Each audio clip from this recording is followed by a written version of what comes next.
राधे राधे दोस्तों, welcome to my channel. आज मैं आप लोगों के लिए सावन के महीने में एक बहुत ही दिव्य दर्शन लेकर आया हूं और अब आप इन दर्शनों के आनंद लीजिए। हर हर महादेव शंभू, जय भोलेनाथ। देखिए, ये महादेव की विश्व की सबसे सेकंड नंबर की प्रतिमा है और इनके पीछे भी दिखाऊंगा मैं भी आपको।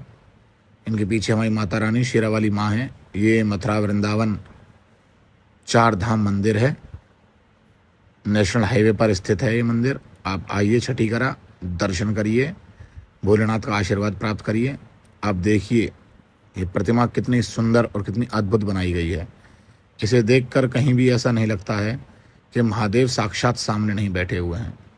ये आपको बिल्कुल साक्षात दर्शन कराएगी कि महादेव आप पर बस कृपा बरसाएं, आप इनसे आशीर्वाद मिलें। और जय भोलेनाथ, जय शंभू, जय जय हर हर महादेव शंभू भोलेनाथ।